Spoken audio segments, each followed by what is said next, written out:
Shashi Tharoor and left candidate Panian as well. How do you look at the competition? I find this constituency has received a lot from the statesman and a great parliamentarian, Shashi Tharoor, and it's going to be his term again. And I'm here just to stand by him, not because he's a great friend of mine, but because he has given me in the last decade the hope and a happiness and joy and a sukoon that I have a voice, I have an intelligent voice, I have a presence with such a representative of our country. Yeah. Prakash, there's a statement by the Prime Minister as well, where he said that in Manmohan Singh's time there were things that it will be given to minorities. How do you look at it? Yeah, this Prime Minister, he should understand this to what extent he is stooping down. If Manmohan Singh ji was talking about minorities, but when our Prime Minister talks, it becomes Muslims. So what is that hatred he has at him? Now, my request to him, so this is not a time to joke. We have to be very serious. This is a parliamentary elections and we can't have a leader like that who hates a community. India is not known for that. And I think he has to say sorry to this people. Yeah.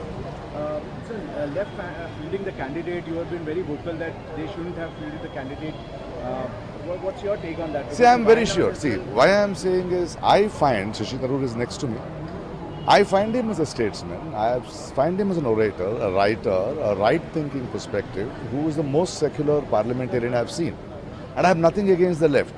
My only request to the left is, yes, he's a great man, he's a good man. But when we have a statesman, why do you both seculars want to fight to make a non-secular win the elections? This elections this is a different way of looking at it. We can't fight among ourselves. We should understand the politics of this country. And youngsters should understand, it is not the left party or a Congress or a BJP standing. You have to realize who is your representative. That is what democracy is. Power is not from the top, power is from the below thing.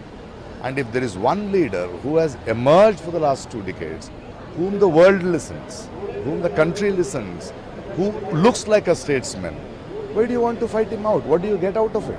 If you really want the country to go ahead, you need to have a visionary who talks sense, who has taken the battering for the last 10 years and stood for Thiruvananthapuram. I think we have to make a strong decision on it. It is not being hating or not asking somebody to compete. Everybody can stand for elections. But we as citizens, I as a citizen of this country, I have to take a call that whom do I stand by, who will represent me, whom can I trust, who will speak for me.